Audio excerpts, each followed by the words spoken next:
Thank you all for being here today. We are privileged to be joined today by Christy Grimm. She is the Principal Deputy Inspector General of the Department of Health and Human Services, and she is performing the work and duties of the Inspector General. She is a career professional who has served under 4 presidential administrations, both Democratic and Republican. Last month, the HHS-IG issued a report revealing the gravity of challenges that hospitals have faced during the coronavirus crisis, from caring for sick patients to obtaining protective gear for staff to stocking basic medical supplies. This report was intended to help policymakers understand these challenges and to help hospitals overcome them, which benefits us all. Unfortunately, President Trump personally attacked Ms. Grimm, and for no valid reason.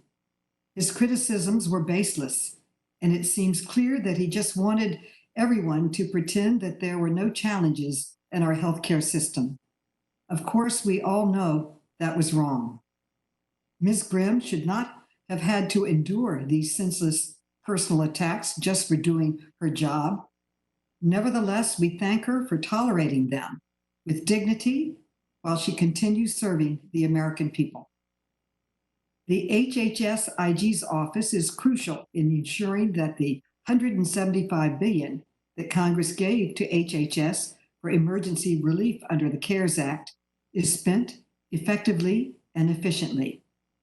The HHS-IG is also a member of the Pandemic Response Accountability Committee, which I am proud to have proposed in the CARES Act. The HHS-IG and all inspectors general are more important now than ever. IGs are playing a critical role in overseeing our government's role and rooting out waste, fraud, and abuse in our government's response to the pandemic.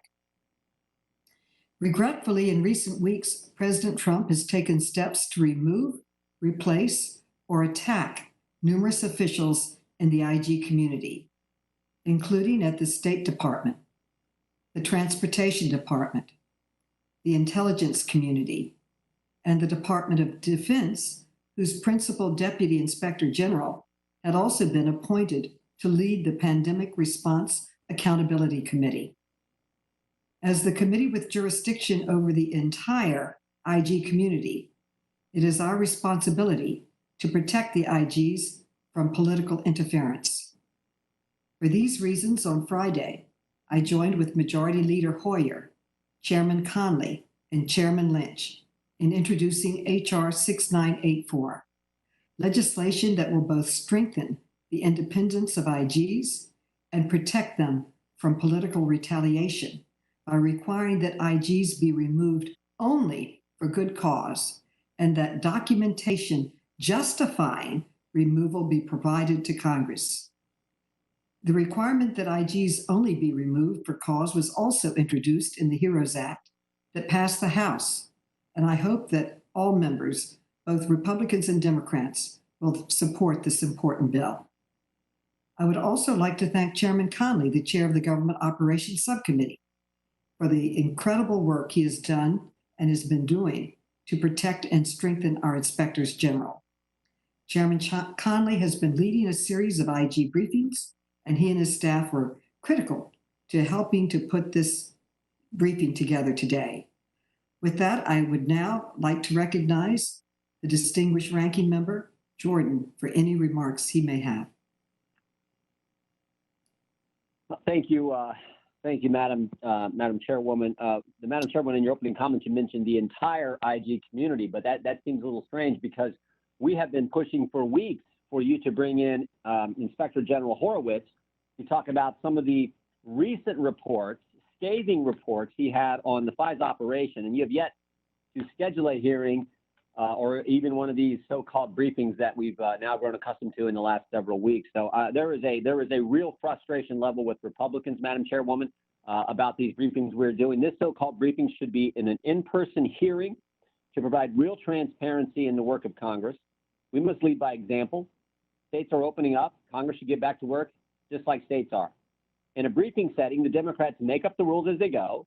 For example, members' questioning times in past briefings have ranged from 3 minutes to 5 minutes or even longer.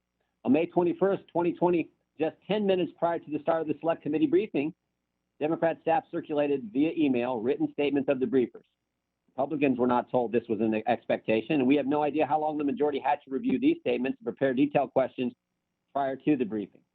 Calling these meetings briefings, but live streaming them and using some parliamentary rules to conduct them, but not others, allows the majority to ignore minority rights that are fundamental to congressional committee proceedings.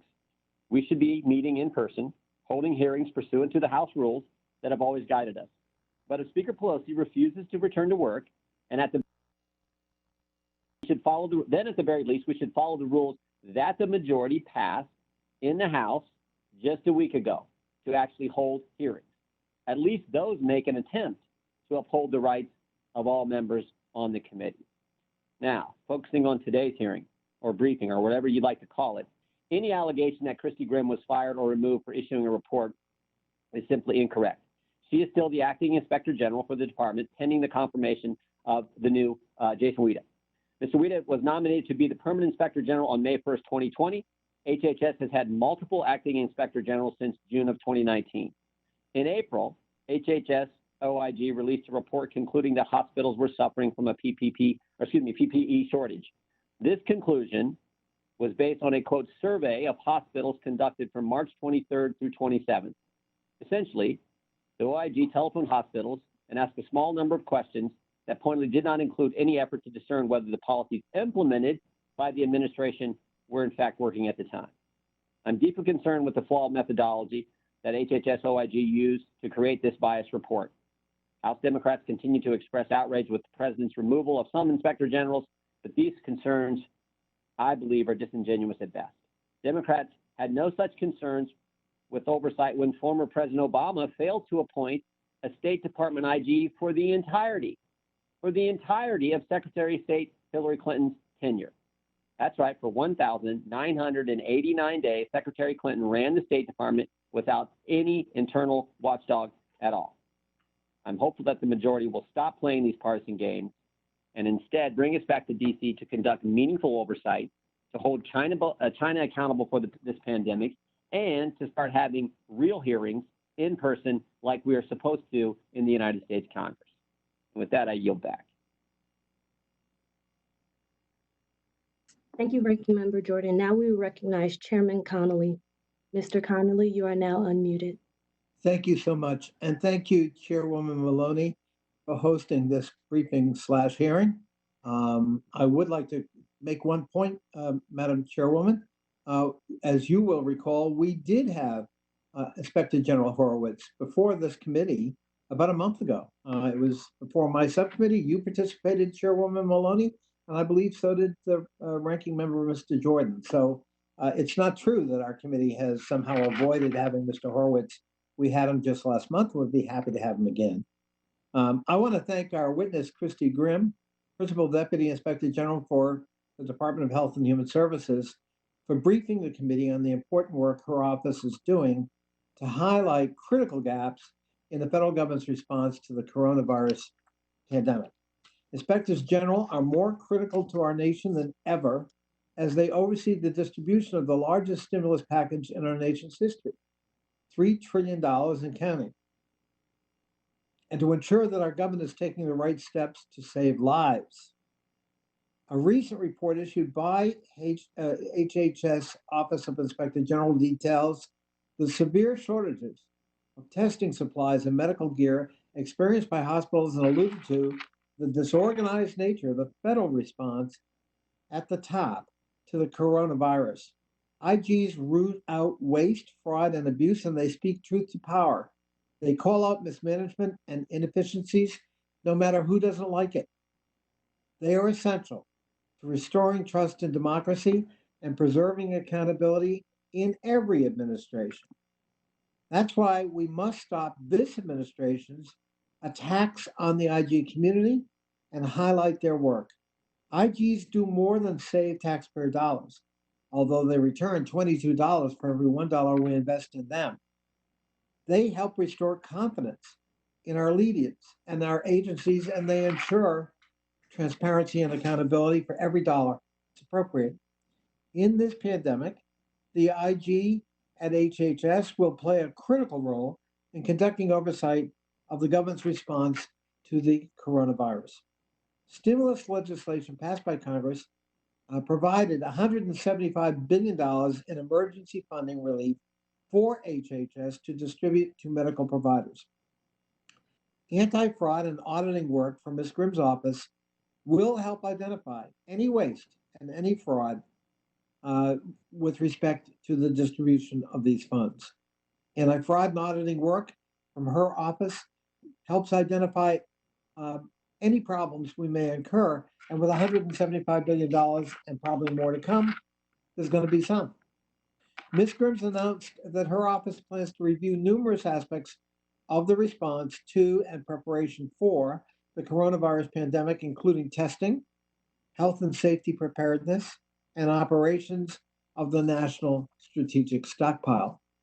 All of these reviews are important for the public as well as for Congress to understand what went wrong, what can be done to better be prepared for the future. As a statutory member of the Pandemic Response Accountability Council, PRAC, established by the CARES Act, the IG at HHS will lead the Council's Health Subcommittee and play a leading role in developing the PRAC strategic plan.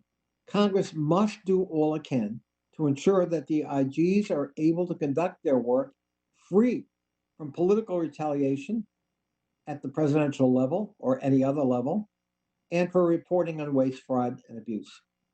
I'm proud to join the Chairwoman Maloney, to introduce legislation that will do just that, strengthen the independence of IGs and protect them from undue political intervention and removal.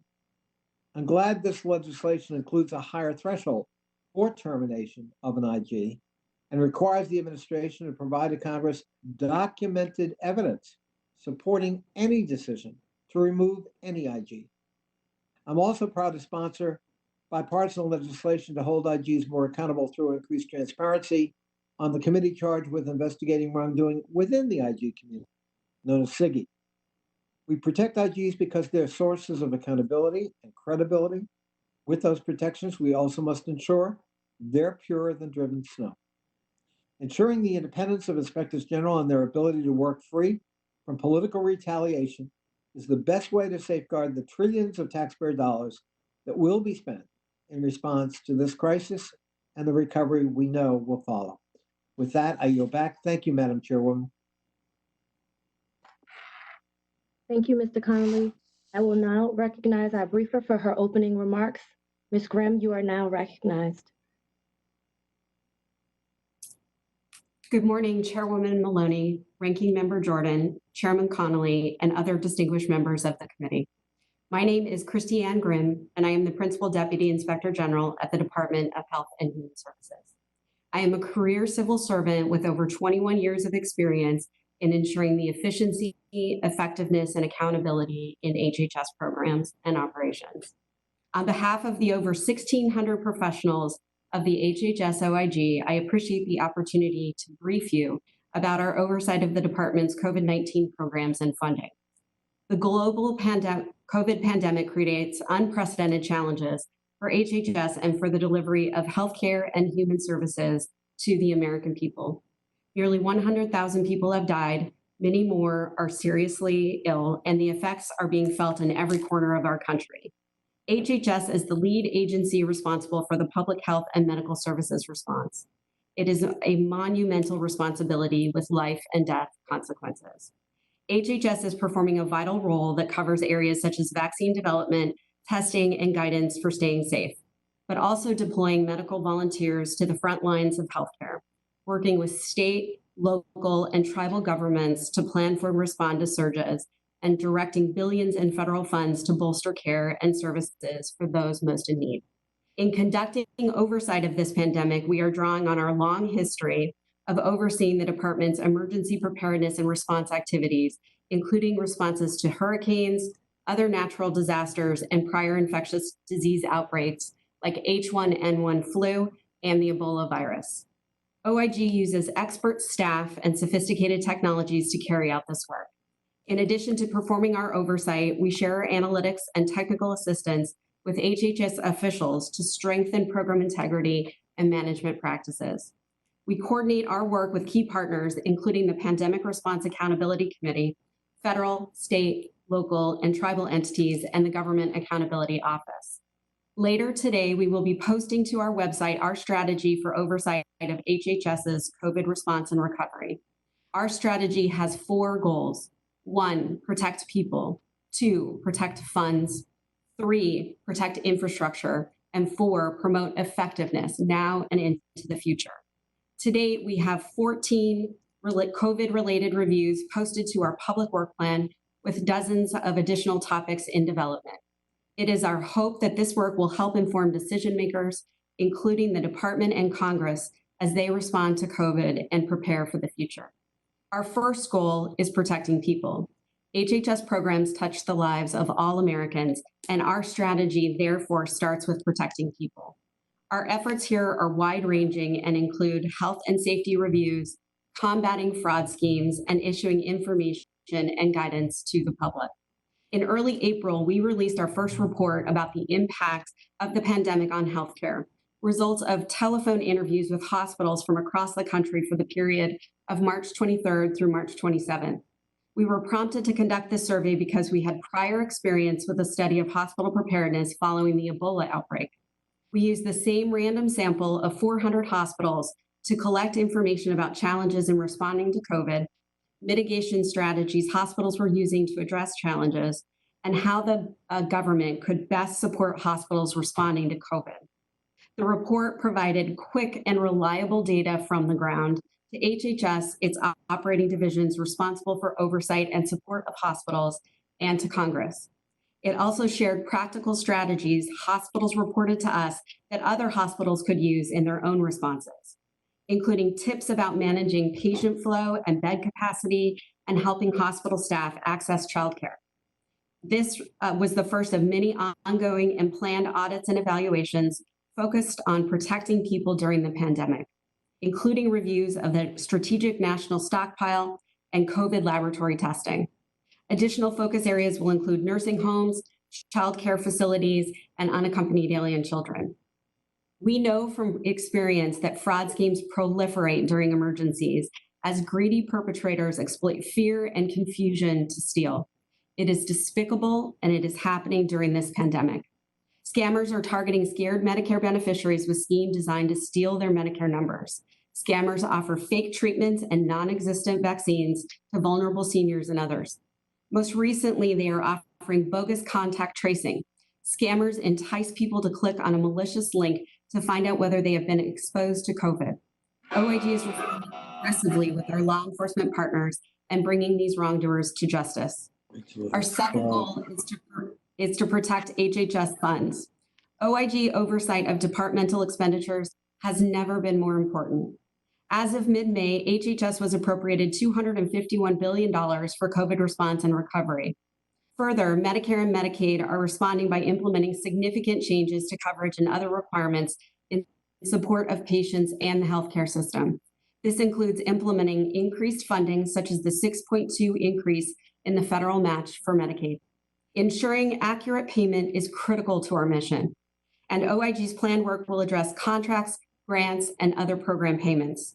This past Friday, we added a new audit to our public work plan that will determine whether the $50 billion in the general distribution from the Provider Relief Fund was correctly calculated and distributed to eligible providers. We are also working to protect funds in collaboration with Inspector General community partners serving on the Pandemic Response Accountability Committee. The committee is coordinating holistic oversight of federal funds appropriated for the COVID response across agencies to deliver to the American public greater transparency and accountability for federal dollars. Our third goal is related to cybersecurity. We seek to protect the health IT and data infrastructure that is critical to ensuring an effective response, including research. Our fourth goal is to protect the effectiveness of HHS programs. Of particular interest is the impact of flexibilities offered to providers during the emergency. HHS has waived coverage and payment rules to expedite access to testing and treatments, We are interested in how the waivers affect patients, providers, and programs. For example, we are looking at work examining the impact of expanded telehealth in Medicare. In conducting our audits, investigations, and evaluations, we are mindful of the critical work and safety of frontline providers and department staff.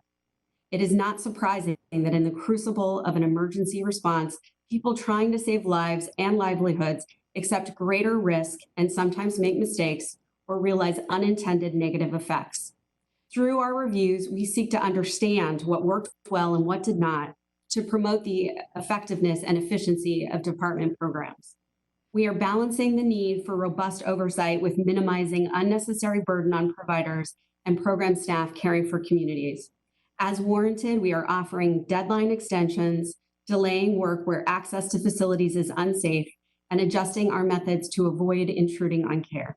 Recognizing that many Americans have lost loved ones, friends, neighbors, and colleagues, and that others are still bravely fighting, the importance of our mission is clear. We are dedicated to protecting millions of Americans and supporting the healthcare professionals working so hard to serve the public during these trying times. In conclusion, I want to thank the committee for its longstanding and strong support for my office's independent work. I also want to thank the committee for its oversight work to ensure efficiency, effectiveness, and accountability, a mission that is shared across all offices of Inspector General. I assure you that the resources provided to us will be well spent in service to the American public. I look forward to discussing our COVID-related work with you at this briefing and answering your questions. Thank you. Thank you. We will now move to the Q&A portion of the briefing. As a reminder, each member will have 5 minutes to allow enough time for all members to ask questions.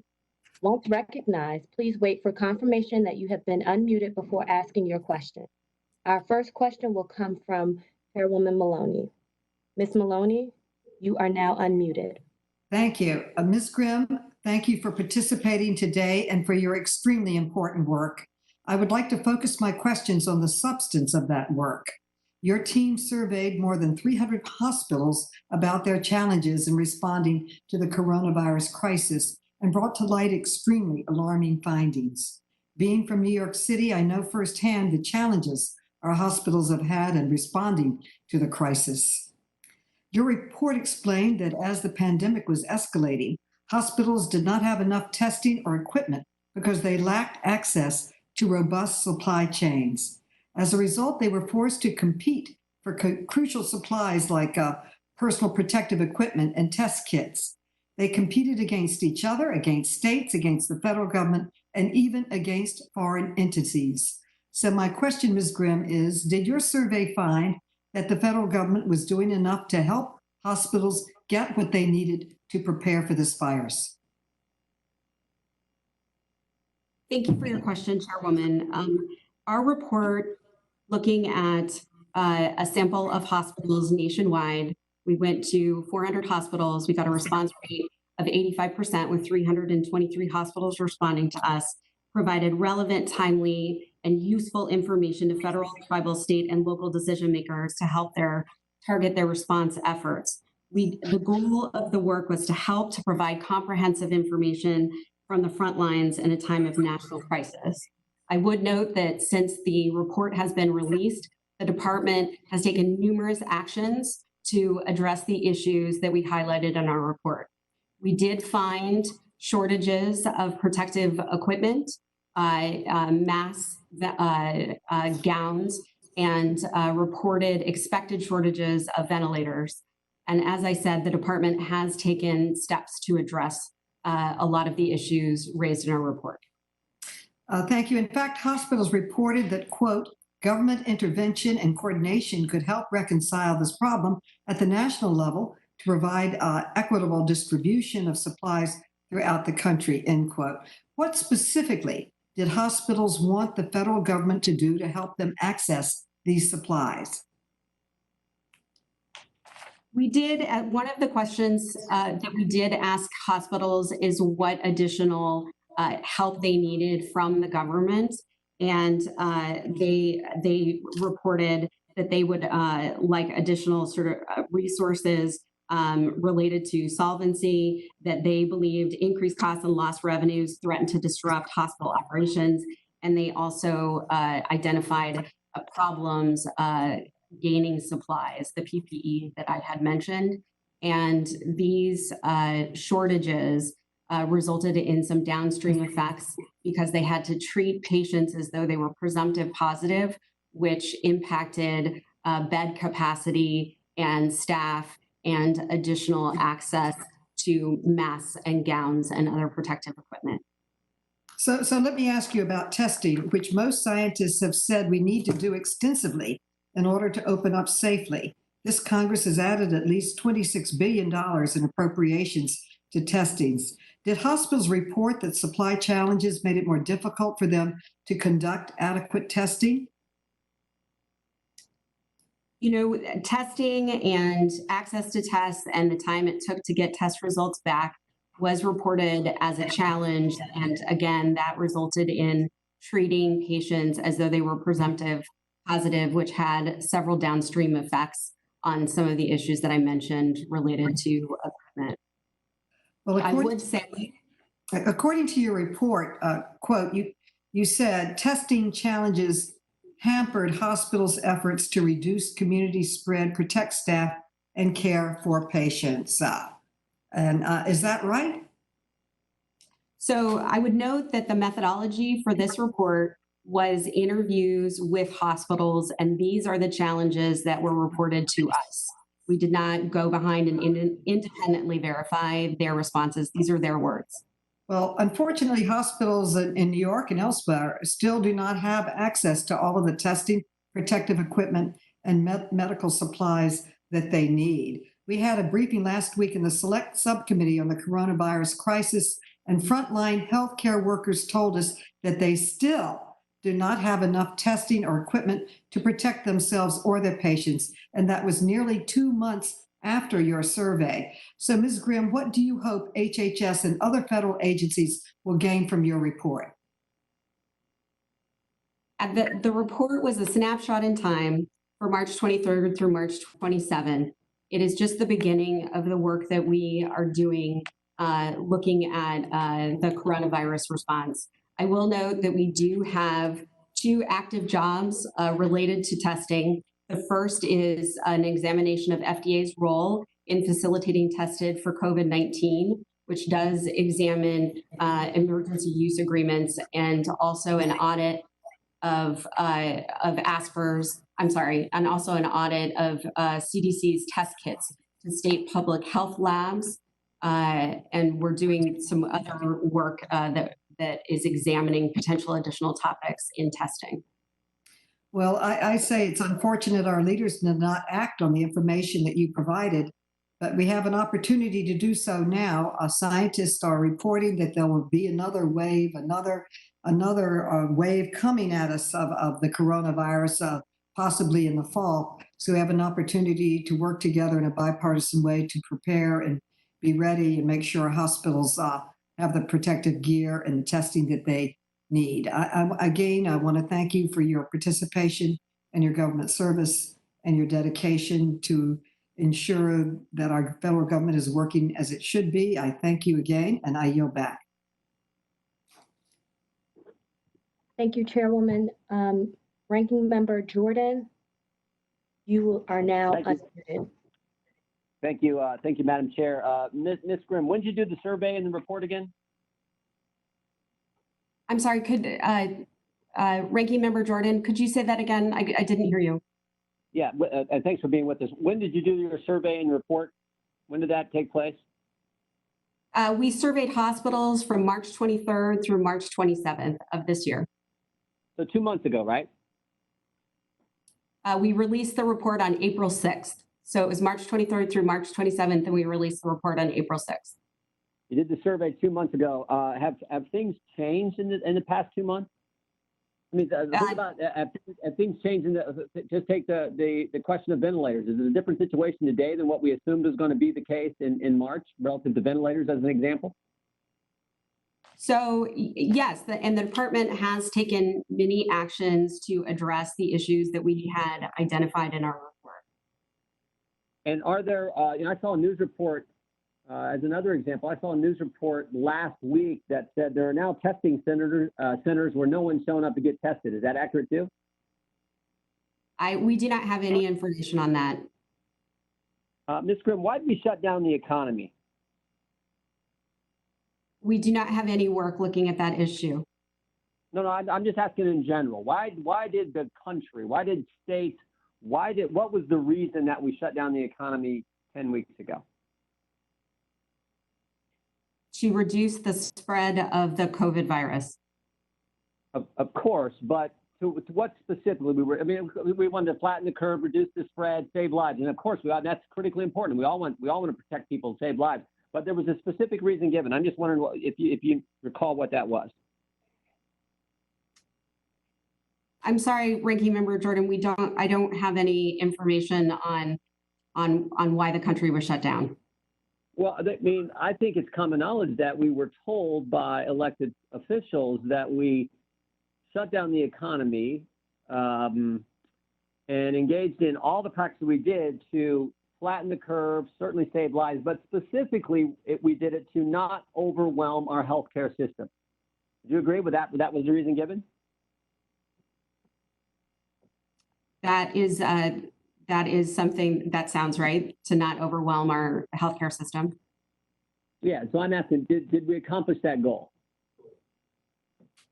I don't have any information on how hospitals are faring at this moment.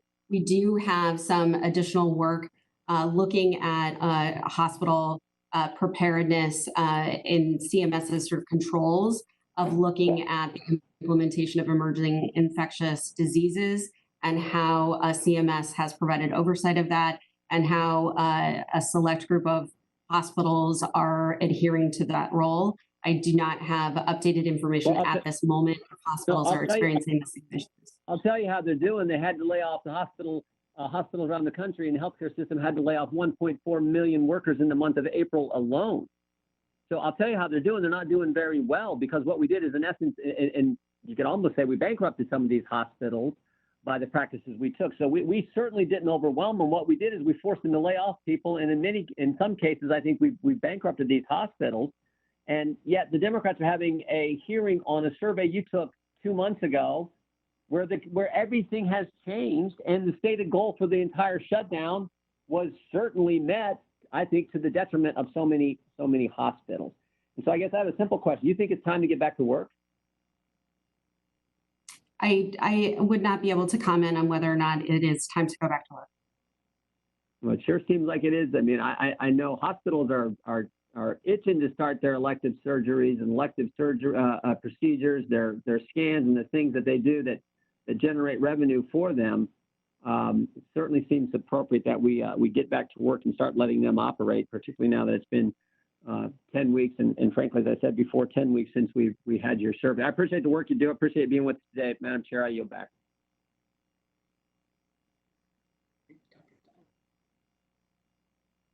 Thank you, Mr. Jordan. Next, we will go to Mr. Chairman Connolly. Mr. Connolly, you are now unmuted. Thank you, and welcome, Ms. Grimm, for the committee.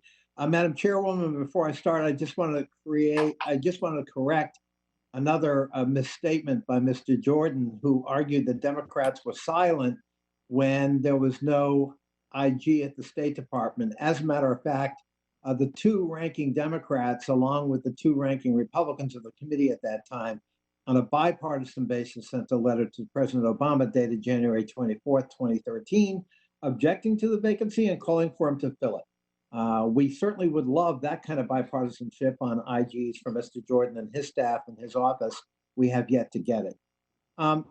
Ms. Grimm, on Friday, it was reported that former White House Deputy Chief of Staff Zach Fuentes won on a non-competitive basis a $3 million contract to provide respirator masks to the Navajo Nation hospitals in New Mexico days after he registered his company. That is to say, 11 days after he created his company. They had no prior experience in providing any kind of medical equipment to anybody. And apparently there are problems with the suitability of the masks.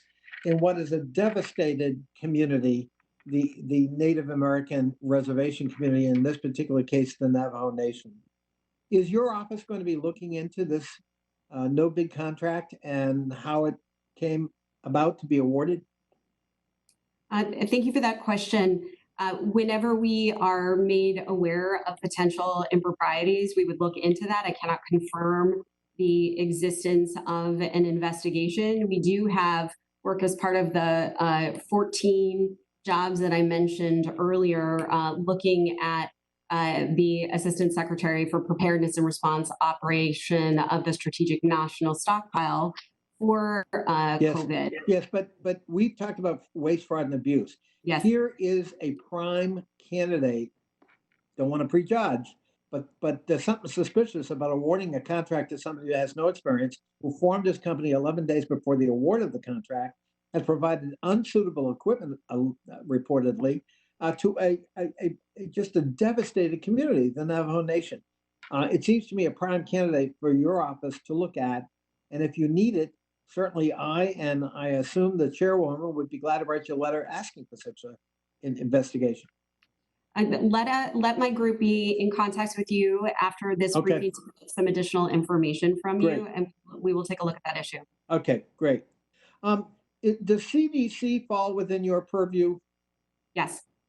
So are you going to be looking at the failure of CDC, A, to develop a test in a timely fashion, and B, the catastrophic failure of the test they finally did develop to work, costing us almost 2 months instead of using the WHO-approved test?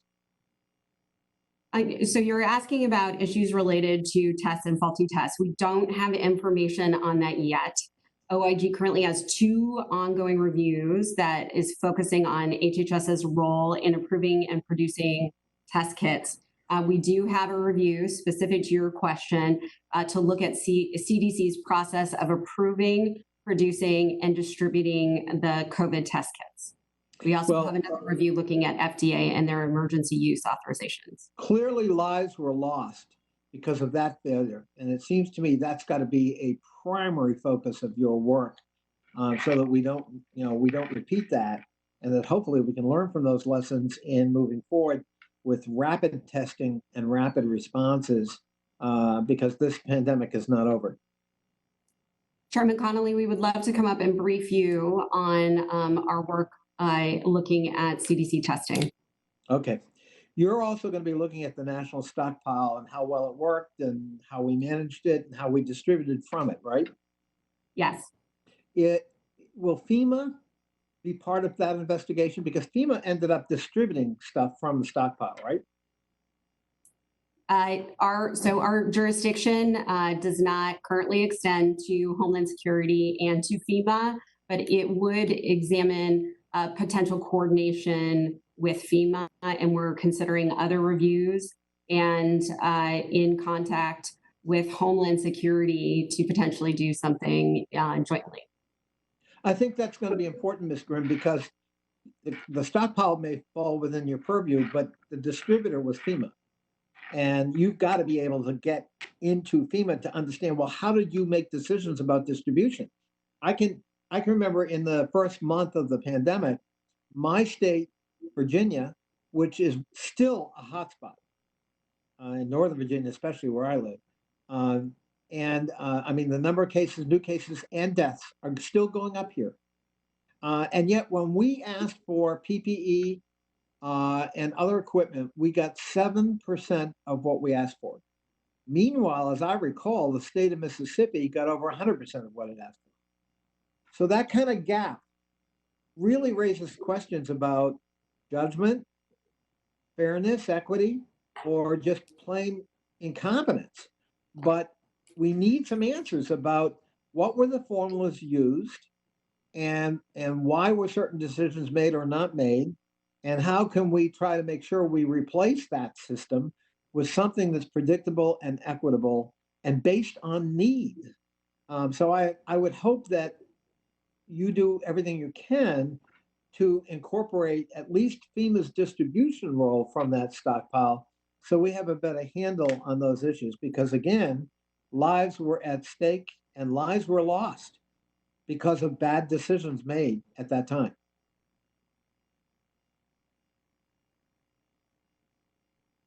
I'm Thank you seeking for reassurance, Ms. Grimm. I'm sorry, your screen froze, Chairman Connolly. I'm sorry. No. I didn't know if you were still talking or not. Yes, I hear your point. I know that there is overlap. There's a continuity of role issue in looking at both what it happens with ASPR and with FEMA, and you're looking at how to get answers on coordination. And I will take that issue back and see what we can do. My final question, if I have time, Madam Chairwoman. Chairwoman Maloney and I have written a bill that would prescribe how an IG might be removed and require more stringent and robust methodology with respect to that and criteria that would have to be met, including documentation. Are you concerned professionally that the independence of IGs or your own independence are at risk or might be compromised by recent statements and actions taken by the executive? Chairman Connolly, I would like to address your question by just talking about the importance of independence for inspectors general generally. I view, and the community views, independence and effectiveness of an IG as a key safeguard for the programs that we oversee.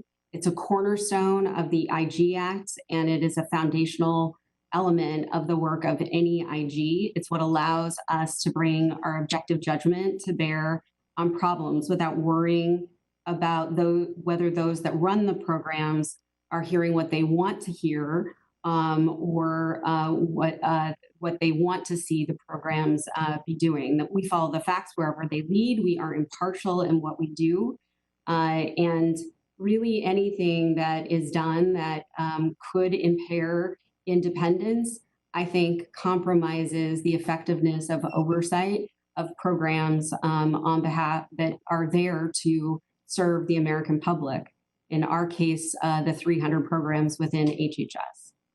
Thank you, and we'll have your back on that independence. Thank you, Madam Chairwoman. I yield back. Thank you, Mr. Connolly. We will now move to Mr. Grothman. Mr. Grothman, you are now unmuted. Okay, thank you. You can see me. I have a few questions. And maybe you looked into these and maybe you haven't. And maybe I'll just cause you to begin to look at them in the future. There have been a lot of criticisms as far as the government response to this pandemic.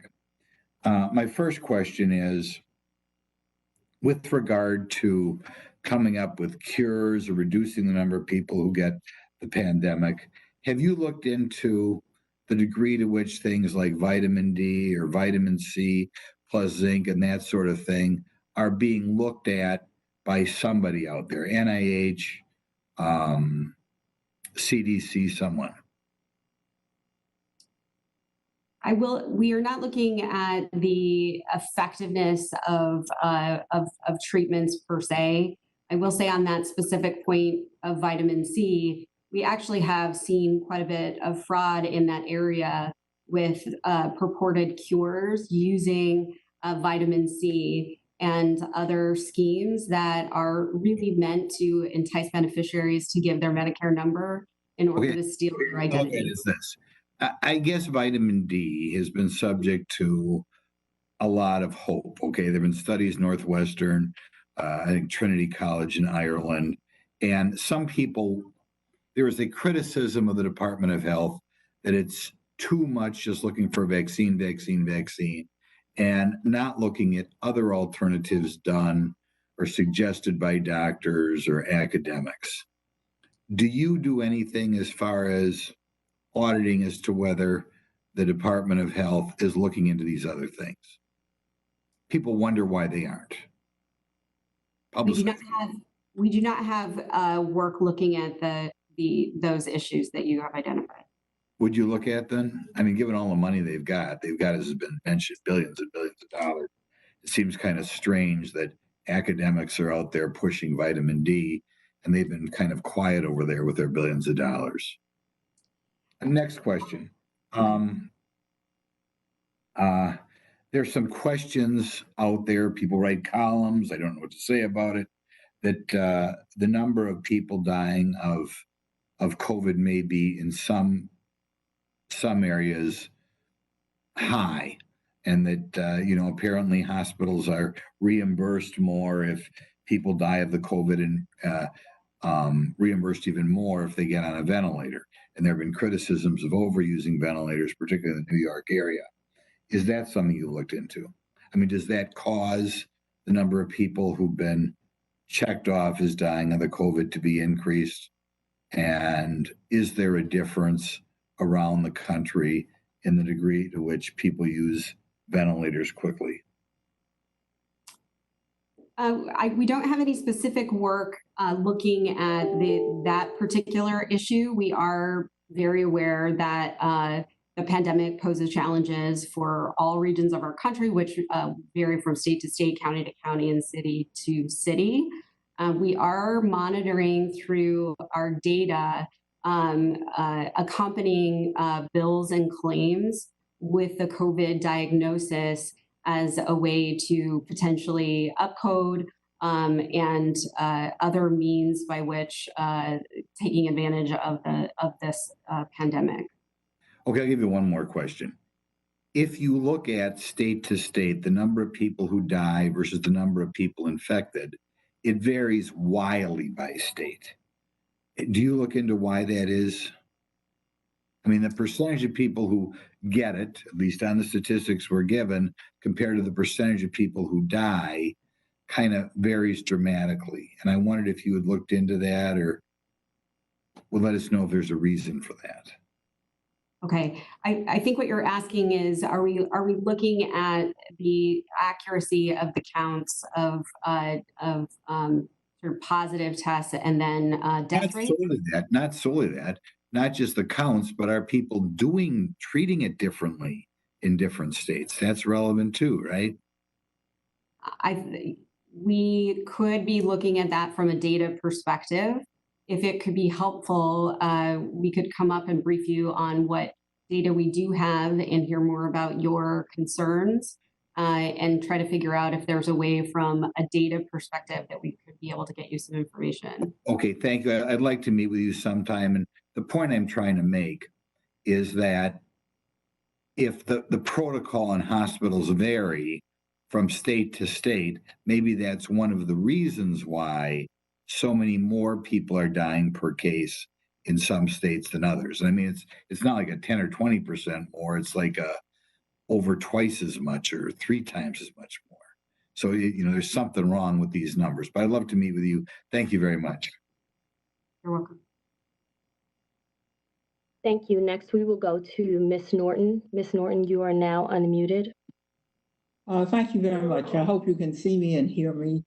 I want to thank our chair for holding this briefing, and particularly do I want to thank Ms. Grimm because it's been very informative.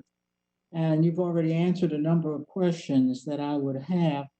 I have a very specific question that has been troubling me. I know that you say you have done 14 reviews, and the word review is the operative word for what the inspector generals do. They look at what has occurred, they evaluate it, and on the basis of that evaluation, we learn what to do the next time. Rarely do you have an opportunity for a real-time review. Memorial Day caused many jurisdictions to open to various degrees. My own jurisdiction, the District of Columbia, was not one of them. In fact, it is not opened at all, but it has postponed the opening based on the CDC guidelines of a very narrow, as I understand it, very narrow reopening until Friday, and is looking, of course, at the effects of the virus before doing it. So in effect, Ms. Grimm, what you have is a real-time experiment going on. Huge differences based on decisions to reopen now occurring in 50 states. I'm asking more as an academic question. You haven't been asked to do this, but given your expertise, would not it be useful to take a period in time, let us say a 1 month period, during which these reopenings occurred, to analyze in real time what the effect has been, so as to inform us about reopenings in the future?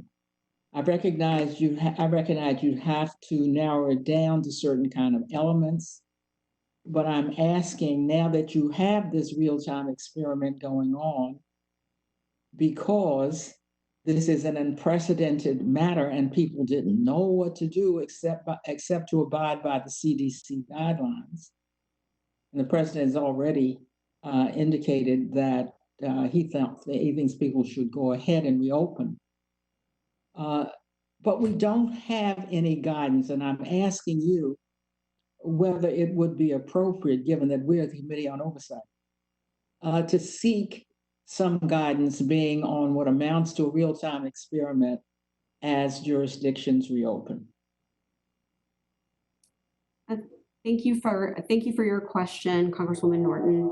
We do not have work that is looking at the effects of reopening.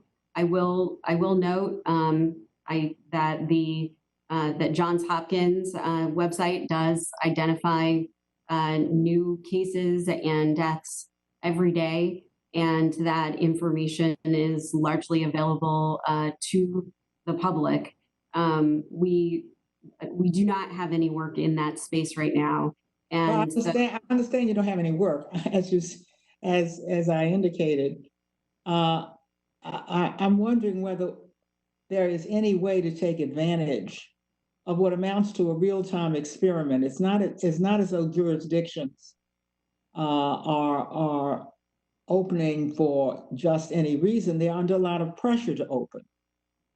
And we don't know what the effect of that pressure. That's why I'm asking as a scientific matter, not because you have been asked to do it, but because of your own expertise, whether there would be any advantage in taking advantage of this period in order, for example, and I gave as an example 1 month, to see whether or not the reopenings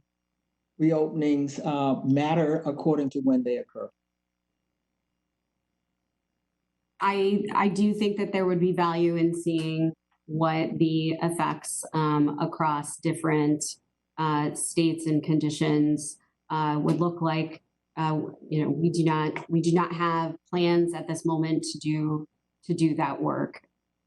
Thank you very much, and I want to say to Chairman Maloney that I think this is too ripe an opportunity for us not to take advantage of. As a Committee on Oversight, with nothing left but the frustration of the American people, with reopenings occurring in all 50 states and on Friday in the District of Columbia to various degrees, with no data to know from hindsight whether reopenings matter, I'm asking the chair to look into whether or not there would be a way for the committee to take advantage of this period of reopenings across the board, regardless of CDC guidelines, to learn from for the future. And I thank you, Madam Chair, for this opportunity. Thank you, Ms. Norton. We will now go to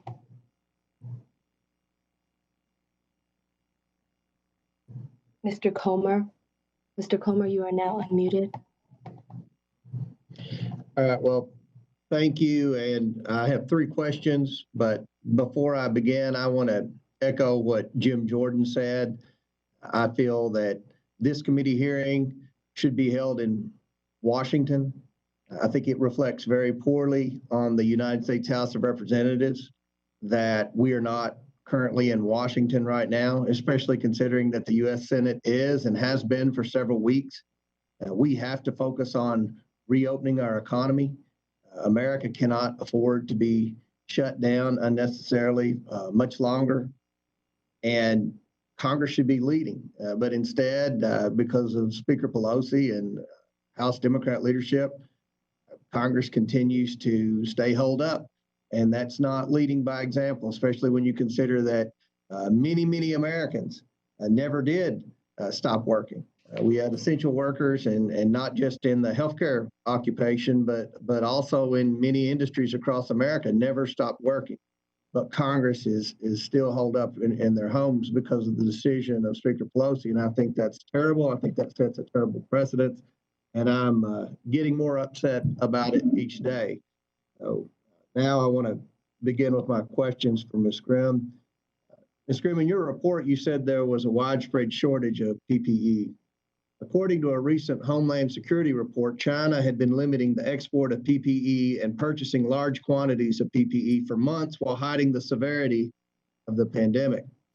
It seems clear now that a significant cause of the shortages was China's efforts to cause our PPE shortages. Has your office considered analyzing China's efforts to limit exports and purchase substantial quantities of PPE? Thank you for your question, Representative Comer. We do not have work currently looking at this, and a key reason is that the CARES Act directs the Department of Health and Human Services to enter into an agreement with the National Academies of Science, Engineering, and Medicine to evaluate U.S. dependence on critical drugs and devices that are sourced or manufactured outside of the U.S. And in that legislation, it says that it may include analysis of the supply chain of critical drugs. So at this moment, we do not have work in that exact space. We do have work that is ongoing, looking at foreign inspections of drugs. Okay. The president had already been working with the private sector to manufacture more PPE for nearly a month prior to your report's release. Why did you not include the ongoing efforts by the administration to address the PPE shortage caused by China? Thank you for that question. So the report used was really designed to be a quick snapshot of what was happening on the ground in hospitals. And we interviewed hospital administrators. Again, we had an 85% response rate. It was based on a prior survey methodology that was used for an Ebola response.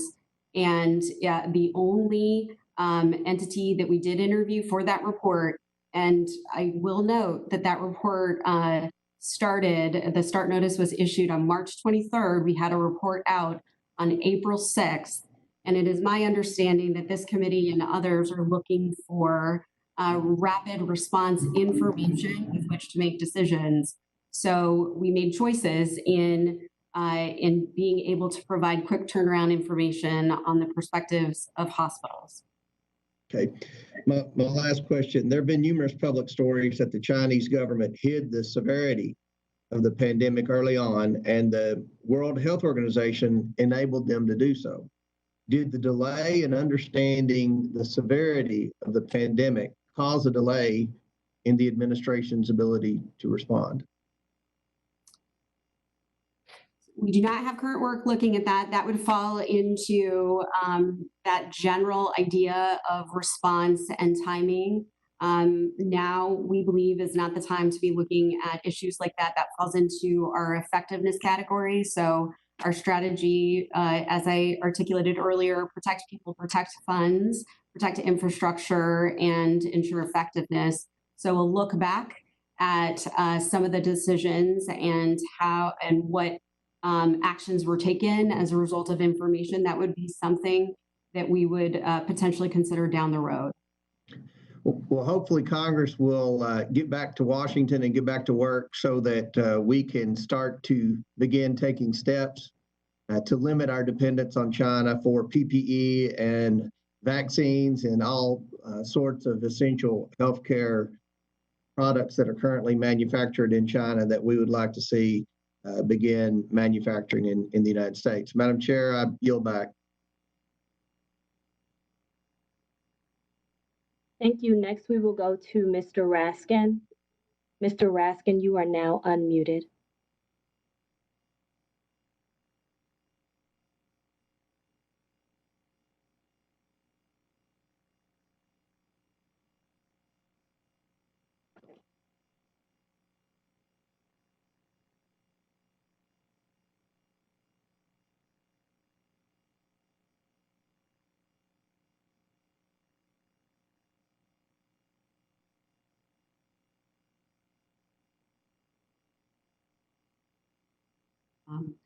If there's a question being asked or a statement being made, I cannot hear it. Okay, I think Mr. Raskin is having some technical difficulties. So we are going to move to Mr. Sarbanes for now. Mr. Sarbanes, you are now unmuted. Ms. Grimm, can you hear me? Yes. Excellent. So I found this description of Inspector Generals, which I just wanted to read real quickly. A U.S. Federal Inspector General is the head of an independent, nonpartisan organization established within each executive branch agency assigned to audit the agency's operation in order to discover and investigate cases of misconduct, fraud, and abuse, and other abuse of government procedures occurring within the agency. And I just read that because, frankly, I don't know that a lot of members of the public actually know what an inspector general does, but also because that description emphasizes a point that you've made and that a lot of my colleagues have made, which is how critical the independence of your work is to the result we seek, and that you're really acting on behalf of the public when you conduct that.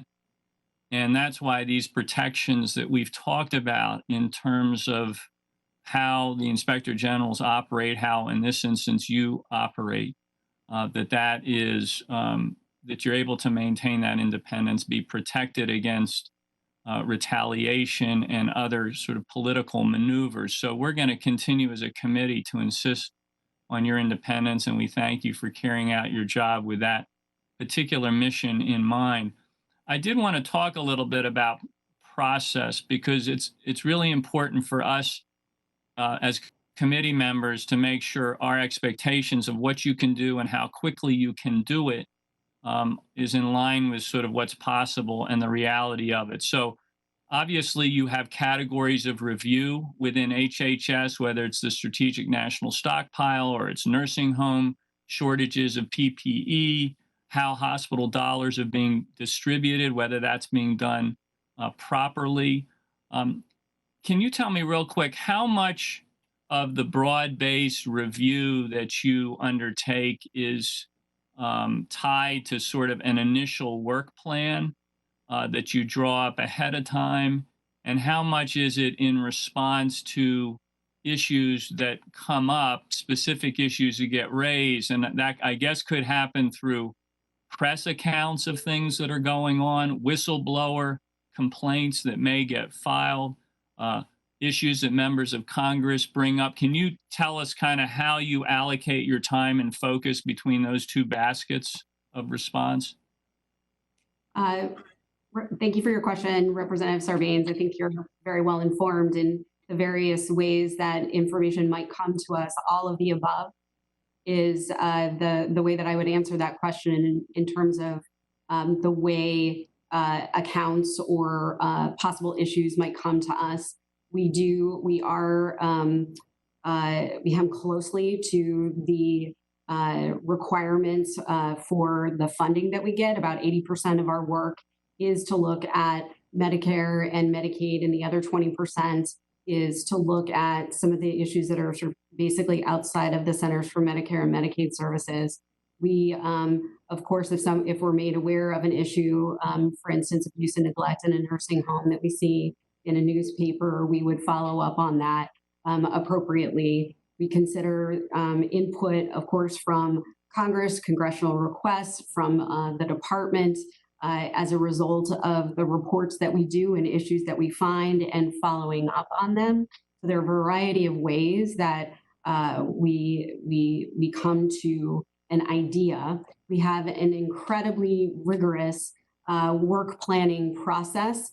We, on a weekly basis, bring together what I refer to as our sort of board of directors here in OIG, which is a multidisciplinary team that consists of our head of investigations, our head of audit, our head of evaluation and inspections, our management and policy team, and our data experts to deliberate on possible ideas, whether it would be a good investment for OIG, the opportunity cost for doing one thing versus another.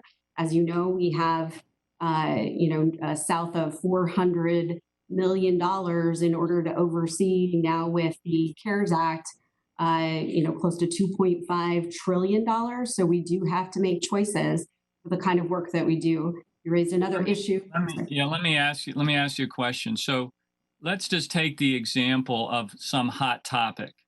Something comes up, there's been a news story, and members of Congress are concerned about it. We flag it. I assume the method is that we bring it to the Committee of Jurisdiction, in this case, the Committee on Oversight and Reform. The committee translates its interest in having you address this issue of whatever that hot topic is. What happens then in terms of your ability to respond? And then when you do generate observations about this or findings, and what's the fastest time frame one could expect that kind of, and obviously it will vary, but err on the fastest way you could turn around something on a very specific concrete issue. And then when you generate your findings inside, where does that go? What's kind of the chain of command for reporting that up? And then out to the party that originally inquired, in this case, a committee, because I think it goes to the independence question. We're very nervous based on things we've seen over the last couple of months that there will be undue pressure, influence, et cetera, exerted. So I'd like to know, how do you respond to a hot topic?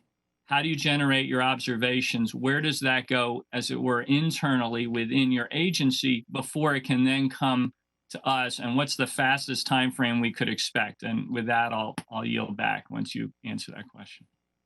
I would be hard pressed to identify a faster product than the hospital preparedness report.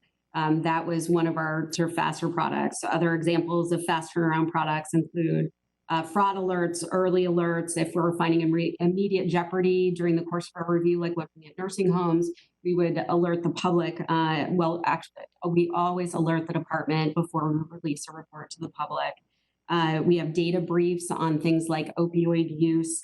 And in some instances, we release sort of our formula for how we do our work so that other states can learn from it. And an example there is our sort of toolkit on opioids, which we have released broadly for other states, for instance, to use. The process, when we have a report in draft, if it has recommendations, we are required to get input from the department that we oversee for recommendations. And so we, of course, do that. That takes time to do. We consider input on our recommendations, and we typically ask 30 days for a response to our reports. Sometimes it's faster that we ask for comments. And then we have a very sort of arduous review process internally to make sure that we are adhering to our professional standards and that the quality standards are met before it is released. So the turnaround products that I mentioned, fraud alerts, early alerts, pulse survey, data brief, and toolkits. Those could be some of the faster turnaround products. I know this committee in particular is interested in flash reports. I have to say that it depends on the topic, it depends on the data, it depends on the availability of staff. If you're asking, to do an on-site survey of nursing homes, which is something that we're doing as part of our coronavirus response work, that takes time. And we need to make sure always that we meet our professional standards of conduct before we publish a report. I hope that answers your question. Thank you. Next, we will go to Ms. Miller. Ms. Miller, you are now unmuted. Thank you. And thank you, Chairman Maloney. And thank you, Ms. Grimm, for being here today. I do want to echo my colleagues' frustration on how we are conducting business. I think we belong in Washington, D.C. We were elected to be in Washington, D.C., and I think we should do a better job. We can figure out how to have these committee meetings. I also think that we can all agree that we have taken the response to the pandemic almost on an hour-by-hour and day-to-day basis. Situations on the ground can change very rapidly in a matter of minutes almost, and our first responders and our medical centers have learned to evolve rapidly. This report was released at the beginning of April, and its findings were sourced at the end of March. There's been a significant amount of improvements that have occurred since this survey and the report's release. We drastically increased our production of PPEs through the Defense Production Act, and quite frankly, the American people have risen to the occasion. Many of my colleagues have situations in their own districts where companies have stepped forward and are producing things to help us through. Ms. Grimm, are you doing appropriate comparisons of the data that you have in the same type of time frame that you picked this first batch to put it in perspective? This is just a snapshot. Correct. It is just a snapshot. And I appreciate your question, Congresswoman Miller. I acknowledged at the beginning of the briefing that the department has done a great deal to address the issues that were raised in the hospital preparedness report. Steps to address protective equipment, ventilator shortages, including by entering into contracts under the Defense Production Act. They've also addressed hospitals' financial shortcomings by approving advance payments to Medicare providers and distributing relief funding. There has been a tremendous amount that has been done since that snapshot report, March 23rd through March 27th. I just feel like it would be a fairer comparison if you did use the same data requirements, and if you're doing it every 2 weeks, to show how we have improved as we've gone along. Because, this pandemic, none of us have had this kind of experience before. And to see how we have improved, anytime you do any kind of action or any production that is brand new, at the end, a company or a government, you look over what you've done, and you go through the woulda, coulda, shouldas as you go forward, but you also notice what you did well, what you didn't do well, and how you can improve. Do you think the administration has taken actions to increase testing capabilities?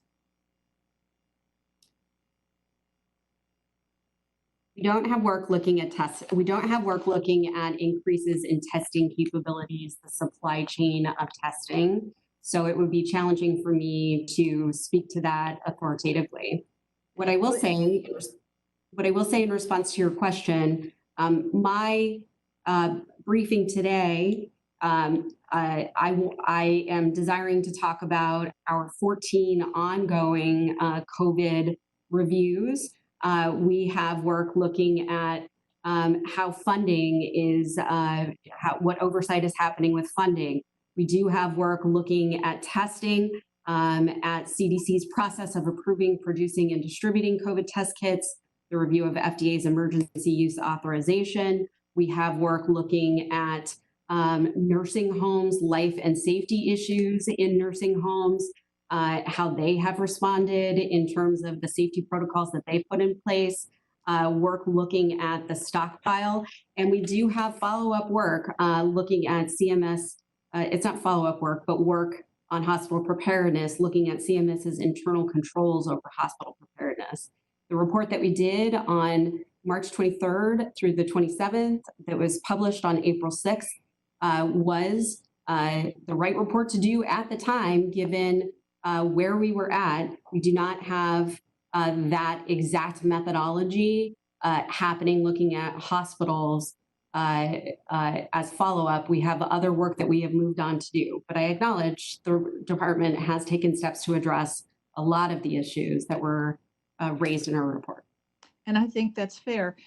In my town of 50,000 people, we had free testing this past weekend. And I know the health department was disappointed. The first day, only 600 people showed up for free testing.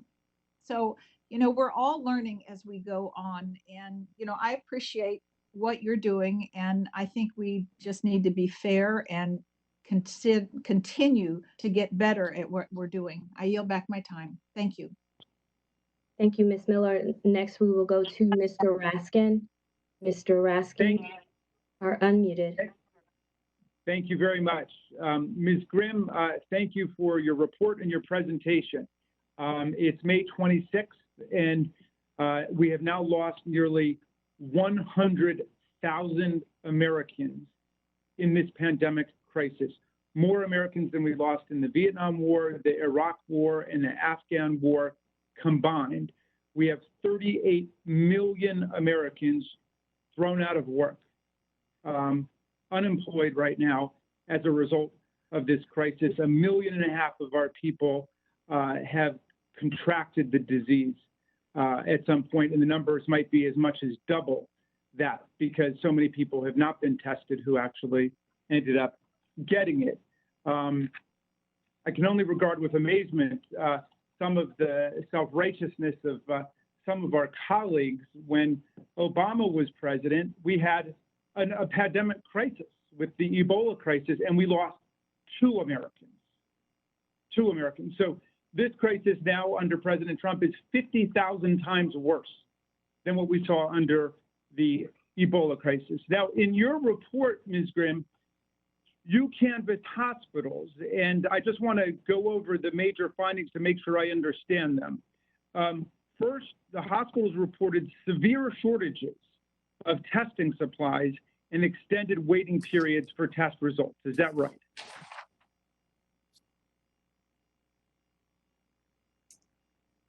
Hospitals reported their most significant challenges centered on testing and caring for patients with COVID-19 and keeping staff safe from infection. Okay, I mean, I'm just quoting from the report that there were severe shortages of testing supplies and extended waits for test results. I see widespread shortages of PPE, difficulty maintaining adequate staffing and support staff, difficulty maintaining hospital capacity, shortages of critical supplies, materials, and logistic support, citing IV therapy poles, medical gowns, linens, toilet paper, cleaning supplies, and so on. Now, did you make any conclusions as to why they were experiencing these chronic shortages, these severe shortages in the materials they needed to respond to the crisis? No, we asked what their challenges were. We asked how they were dealing with it, and we asked what they needed for assistance, for federal assistance. Gotcha. So you had a limited scope there. So are you going to look into the question of whether the HHS or CDC have actually been directing the allocation of these resources? Are you going to look at the question of how the supply chain is broken down?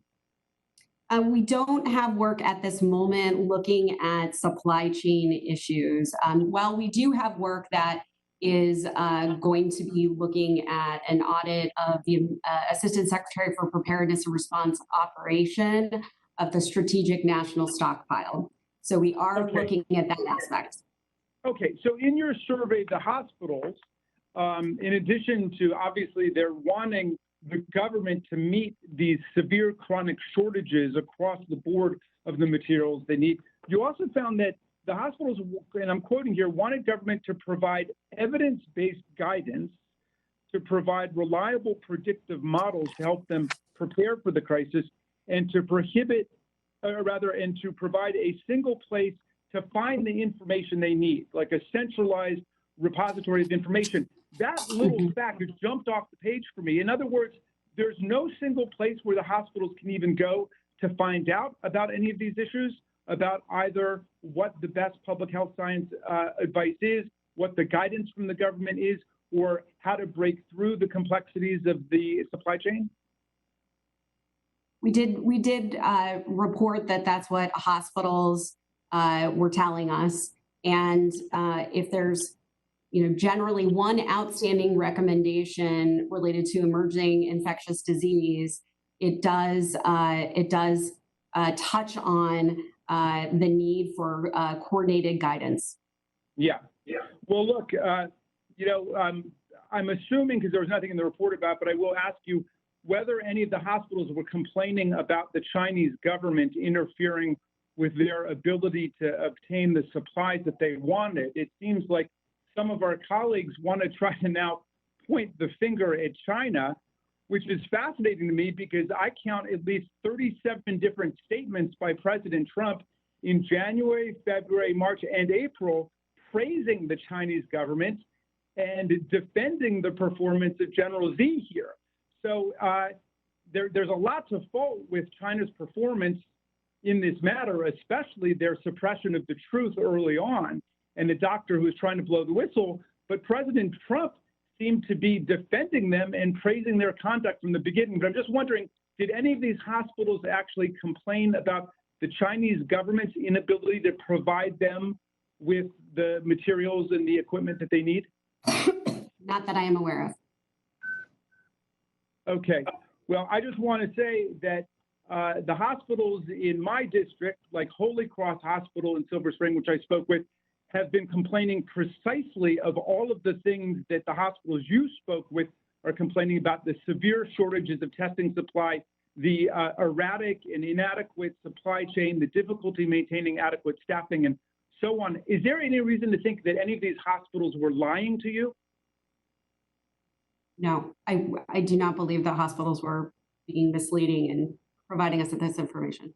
And has anybody questioned the veracity of their statements to you? There have been generally voiced concerns about the veracity of the findings, but we did not independently go behind and verify, but that's the detail that was provided to us by hospitals. Well, thank you for your hard work, and I yield back, Madam Chair. Thank you, Mr. Raskin. As a reminder, and to ensure all members have a chance to ask their questions, members are asked to adhere to the 5-minute question limit, please. Next, we will have Mr. Keller. Mr. Keller, you are now unmuted. Thank you, Madam Chair. I'm disappointed that we have not resumed normal committee activities in person and under proper protocols.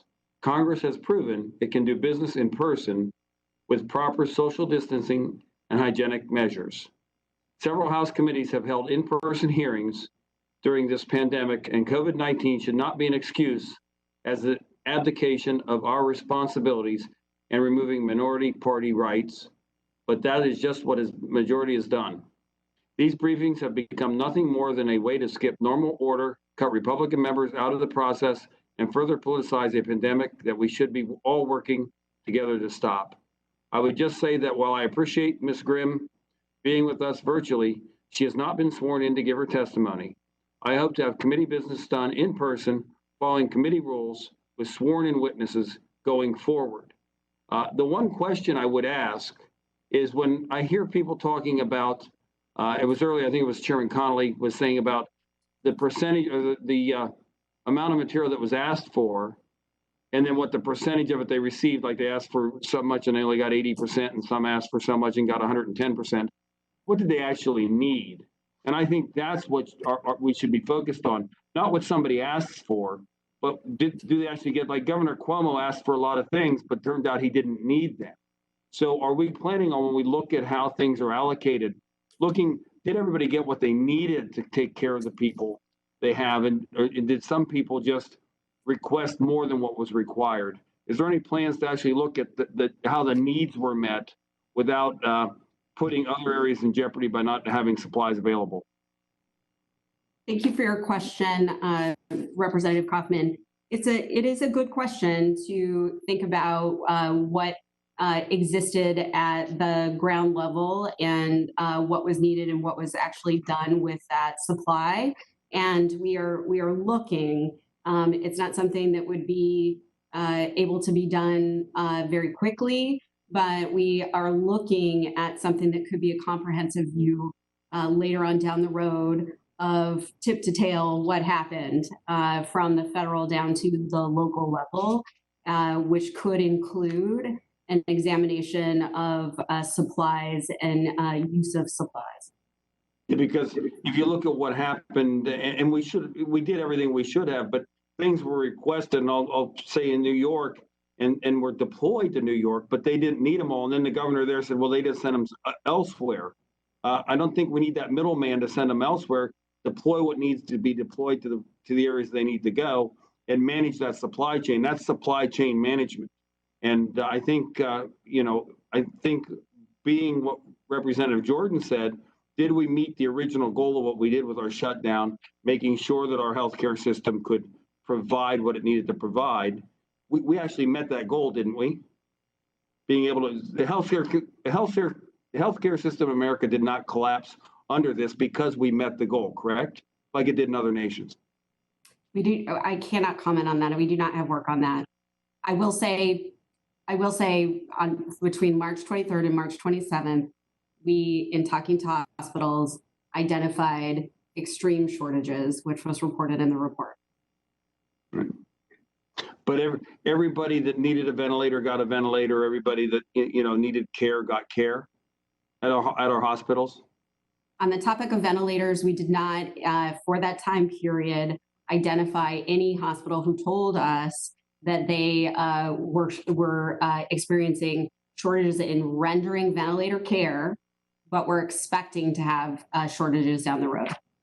Were any hospitals unable to provide care for people with COVID-19 that you interviewed? We did not ask that question specifically, but they did report to us that they were treating patients, a lot of them, as presumptive positive, which had downstream effects on beds, on staff, on supplies, because of shortages related to testing. Did any hospitals run out of beds or places if they needed to hospitalize somebody for COVID-19? I don't have that answer at the tip of my fingers. So we're not aware of anybody that needed care that didn't get it. We did not ask that question in that way. But if we're trying to find out how we did as an agency to provide care for American citizens and people that might have COVID-19, wouldn't they be good questions to ask? So again, that report was meant to be a quick turnaround product. We asked 3 questions. What challenges are you experiencing? What are your mitigation strategies? And what do you need? Okay, I yield back.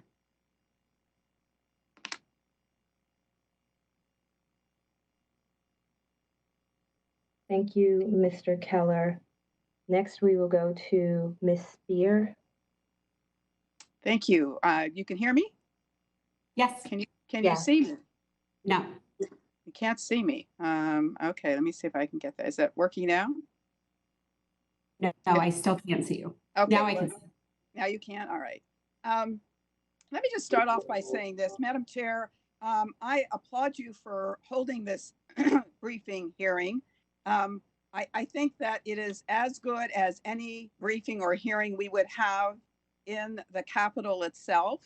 The 21st century has required Fortune 500 companies to look at whether or not they can work remotely, and they have been thrilled to find out that they can.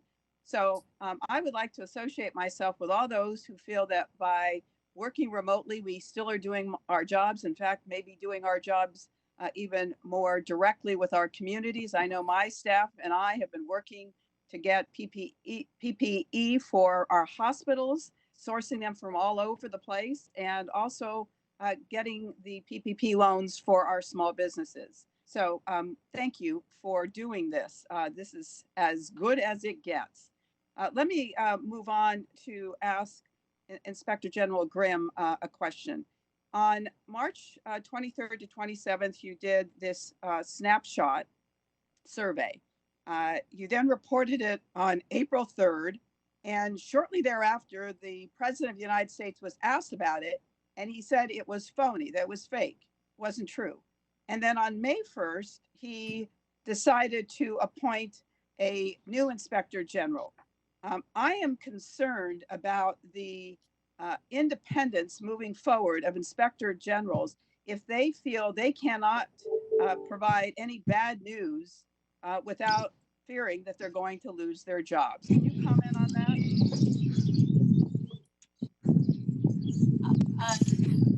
So a couple of points that were raised there.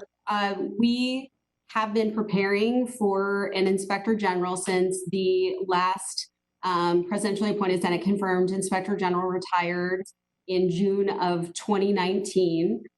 So putting that out there. I do think that independence is the cornerstone of what any Office of Inspector General does, and that allows us to be impartial in the work that we do and to go right down the middle in providing facts and letting those facts take us where they may.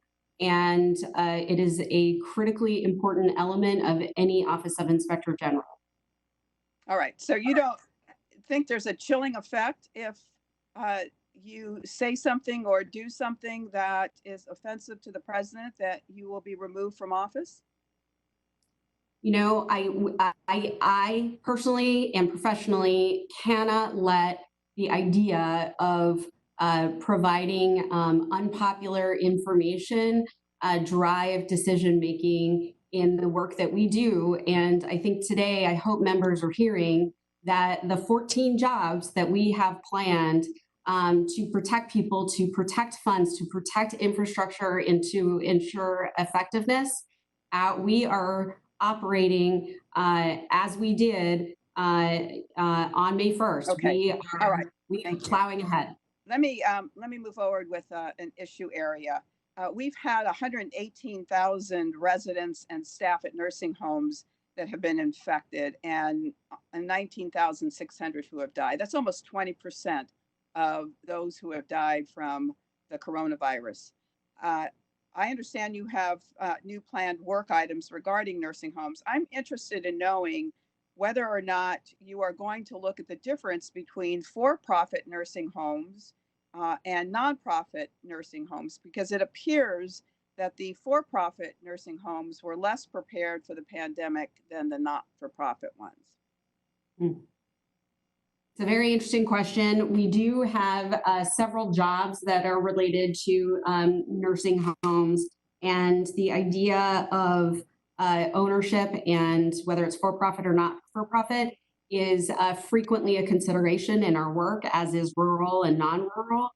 So I will take that. I will take that question back, and we will get back to you on whether or not it's already baked into our work. I wouldn't be surprised that it is, because we do often consider that issue. I would also ask that you look at PPE. In my district, PPE for nursing homes was totally nil. But for the county providing some, there would not have been any. Furthermore, board and care facilities and independent and assisted living facilities come under no review or regulation whatsoever. And I hope that you will at least contemplate that in your work as well. Finally, one last question. The issue of ventilators. We have about 160,000 ventilators, I'm told. And I'm also told that we must maintain that number in order to be prepared for waves of the pandemic occurring later this summer into the fall.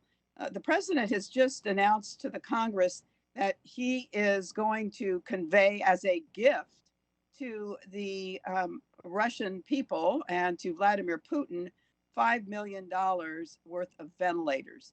Are you able to make any kind of a snapshot survey of the same hospitals that you surveyed back in March to find out whether or not the reduction of $5 million worth of ventilators will have an impact on them? Thank you for that question. We do not have plans to repeat that same survey.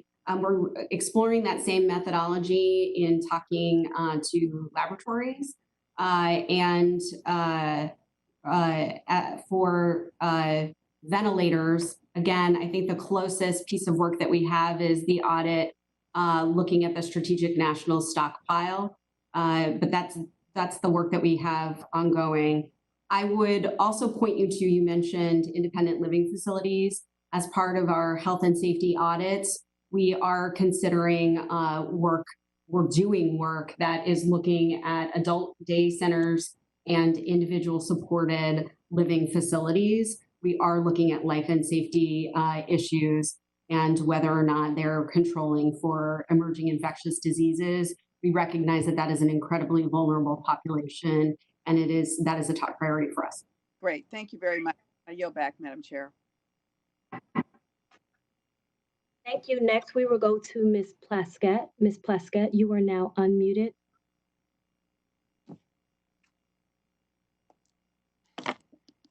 Thank you. Can you hear me at this time? Yes. Hi, good morning. Thanks for taking some, this has been a lot of questions and a lot of information has been conveyed about how the country is responding to this virus and the support that's being given to hospitals and throughout the nation.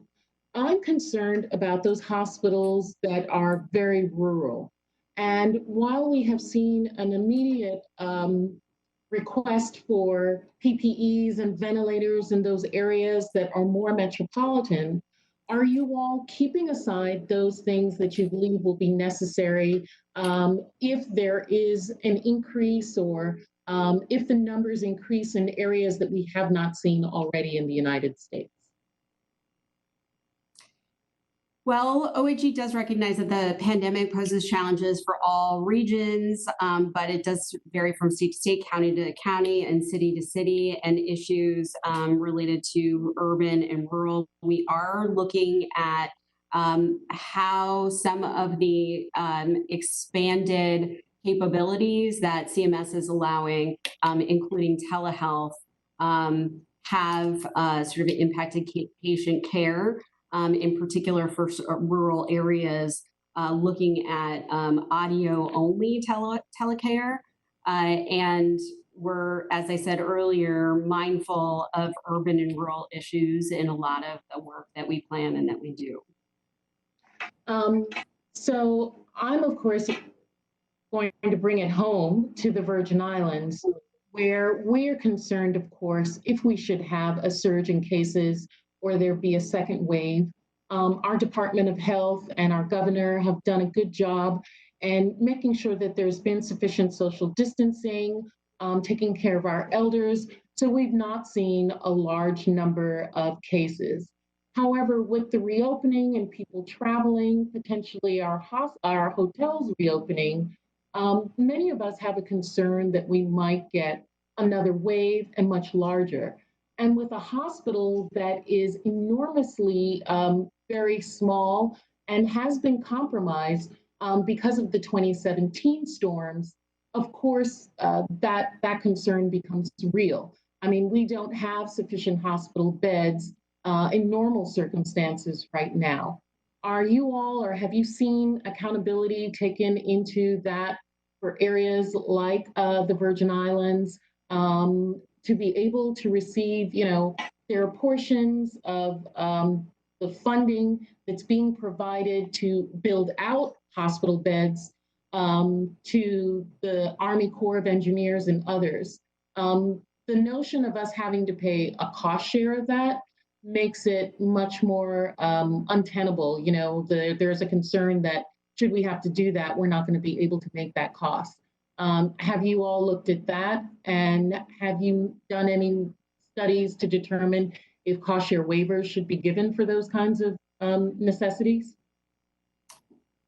So we are doing an audit of CARES Act provider relief funds, the distribution of the $50 billion to healthcare providers, and whether or not those calculations were calculated correctly and funds distributed appropriately. So we are looking at that. I will tell you, as you may know from the snapshot report, the 23rd through the 27th, we did hear from rural hospitals their concerns about not being able to meet patient care needs. There was a quote in the report that there's no mothership there to come save them. So we are aware of those issues, and we also have some work, which I neglected to mention a minute ago, conducting compliance-related oversight. Oh, I'm sorry, I just mentioned that. I apologize. The compliance-related oversight in the payments, the provider relief fund. We are looking at that, which would touch on some rural issues. Great. So with that discussion and the cost share, can I ask, so certain hospitals, as you're aware, certain hospitals in the United States, including children's hospitals, cancer hospitals, rural hospitals, and those located in the territories, continue to be paid by Medicare solely under a reasonable cost-based system that predates the Medicare hospital's inpatient prospective payment system, the IPPS, established in 1982, or what we know as TEFRA. So TEFRA hospitals, like the Virgin Islands, were ineligible for outlier payments under the CARES Act. And this is an IPPS add-on payment for COVID-19 patients during an emergency period. However, if a TEFRA hospital's inpatient operating costs exceed its ceiling, hospitals paid under TEFRA may request a payment adjustment for those costs. Both U.S. Virgin Islands hospitals' reimbursements are based on years 1982 and 1996, where those rebasings were done respectively after major hurricanes. And both of our hospitals have requested a new base year because current costs of inpatient care at both hospitals are not comparable to the costs during those base years of 1982 and 1996. Do you know what that status for that request is? And will the cost, should there be an increase or a surge in COVID cases, make that more untenable for us? I do not have any information on the status of that. Our work generally as an oversight entity, because we don't administer the program, would be to look at whether rules are being followed, whether there are inefficiencies potentially in the way reimbursement might be structured, but we do not generate those policies. We audit or evaluate against existing. So would you then be able to do an audit to determine if those base years that we have are in keeping with the costs of what's happening of inpatient costs in the Virgin Islands now? I think we can take that issue back, certainly, to our auditors to see if there's work that relates to that specific issue, and potentially sit down with you. Okay, we'll follow up. Thank you. I have no further questions. Thank you, Ms. Plaskett. Next, we will go to Ms. Tlaib. Oh, thank you so much. I don't know if folks can hear me. I really appreciate this. Thank you to Chairwoman Maloney for this as well. I want to, center a lot of what we're doing. We always talk about review and oversight, but I think it's really important to bring our districts in the room and the people that are outside of the halls of Congress. I just want you all to know, as of 2 days ago, I know my city of Detroit, had over 10,000 cases and over 1,300 deaths. Wayne County alone, outside of the city of Detroit, which is the largest county in the state of Michigan, had over 9,000 cases and just over 1,000 deaths. I say that because I remember being in committee and asking Dr. Fauci if there was going to be 1.5 million people that were going to contract COVID He said, I don't know where you got that information from. That's not true. I think we've surpassed 1.3 million now. And again, I want to center this in why oversight is so critically important. And we can do this in a way that keeps us all safe. Because like me, like many of you are mothers, caretakers of your elderly parents and others. So we can be able to do the job that our folks sent us to in this way and do it very effectively. The question I have for you, Inspector General, is, one of the things that's happened with HHS's distribution, they call it the Provider Relief Fund, is that HHS reported that it distributed $50 billion to facilities and providers across the country based on their prior Medicare reimbursements and share of net patient revenue.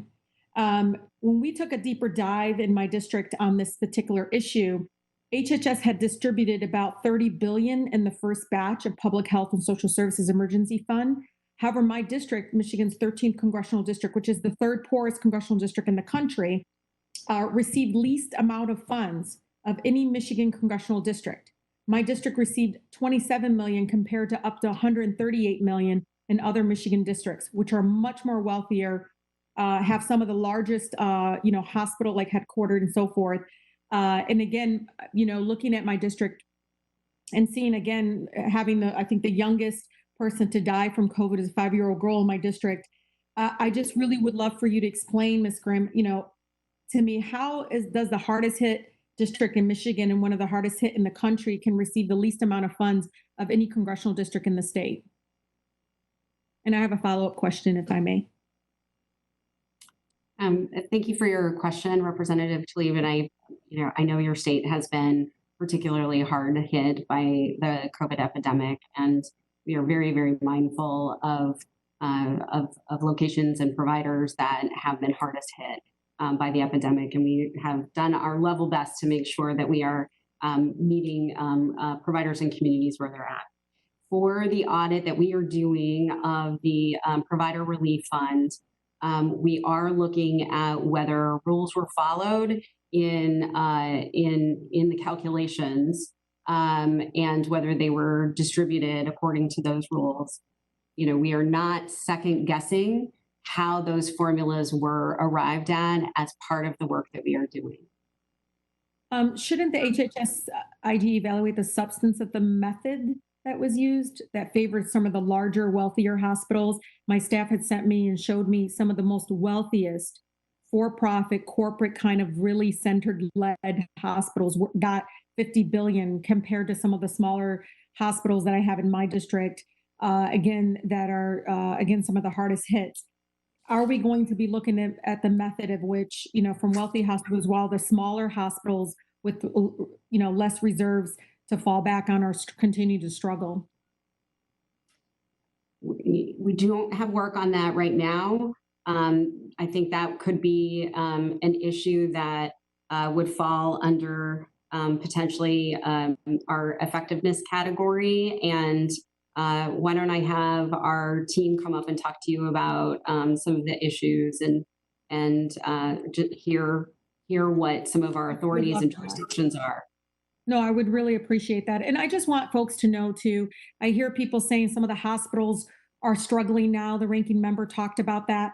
But I want you all to know this is a pandemic, a global pandemic. People are dying at such a huge rate, past even what the Vietnam War, our loss of loved ones then. And hospitals are closing, they're struggling. When we have some of the sickest people right now around the country, that tells you that something's wrong with our healthcare system.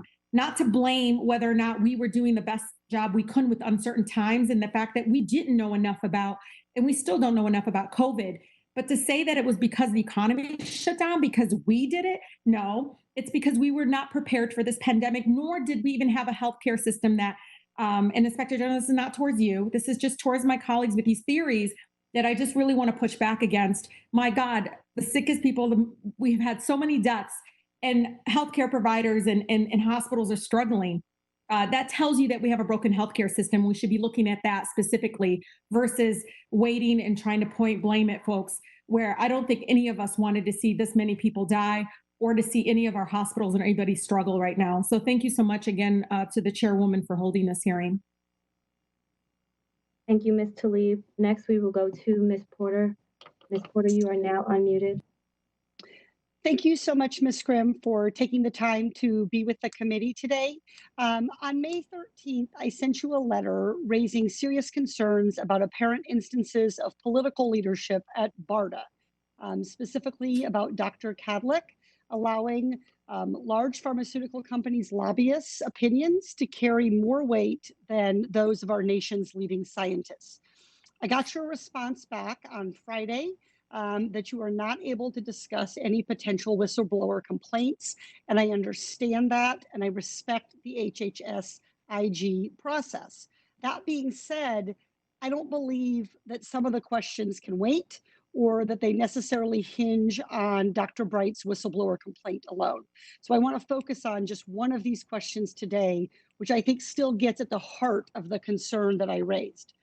Dr. Kadlec, the Assistant Secretary for Preparedness and Response, has started new programs to provide funding streams and opportunities for companies to fuel innovation. These initiatives, such as ASPR Next, the Division of Research, Innovation, and Ventures, DRIVE, were intended to lower the barriers for entry for companies and to increase access to funding. But there's evidence that they've become nothing more than a funding stream for companies that can't get funds under the previously long-established process. This means that our taxpayer dollars may be wasted on projects with little scientific evidence, but that have great lobbyists. Has HHS OIG conducted a review of new projects such as DRIVE, E, and ASPR Next for improper industry or political influence? And if not, would HHS OIG agree to do so? Thank you, Congresswoman Porter. I am familiar with your letter. I signed the response letter on Friday. As I stated in that letter, we are unable to confirm or deny the existence of any investigation, and that we do not discuss whistleblower retaliation matters. In response to your larger issue, we do have work that we are discussing internally now that has not been announced, that we're still deliberating over. So sort of in the pipeline for deliberation, looking at award procedures for research and development contracts from FY 2017 through May 2020 using the BARDA appropriations. And I think wonderful. So that's on the list of potential projects that you're taking to your team to discuss. And so how would the American public learn of when a decision, and this committee, how would we best learn of what you've decided to proceed with for an investigation and the potential scope? Would that go on that list of the 14 projects that you described earlier in this hearing? So I want to be careful with the language. I would not characterize the 14 possible reports that we're doing, the jobs that we're doing, as investigations. Those would be audits or evaluations. Transparency and sunshine is core to what OIGs do. And here at HHS OIG, our work plan, with the exception of certain cyber jobs, is public. So when we decide to go forward with a job, we update our work plan, and it's a living work plan, and we update it regularly. And we would reach out to you to let you know because we know you're interested. Super. Thank you so much. I have a final question here about, I've seen that you have been alerting the public about fraud schemes related to COVID-19 on your website. You mentioned that scammers are offering COVID-19 tests to Medicare beneficiaries, mostly seniors, in exchange for their personal details, including Medicare information. And on your website, you go through a number of steps that seniors can take to protect themselves, but what proactive steps beyond having that information on your website? People are going to find that, I fear, after they've been scammed, and they're looking for what to do. What proactive steps are you, the Office of Inspector General, taking to protect our seniors? We we are in constant contact with the CMS Center for Program Integrity. We work closely. Great. Could you tell me what they're doing? Because that's actually, I'd like to hear what Administrator Verma and CMS are doing about this. Well, the first thing that any campaign related to protecting beneficiaries, it's a phrase that's been used for decades. It's guard your card, which is essentially never share your beneficiary number, and now there are new numbers that are not linked to Social Security numbers.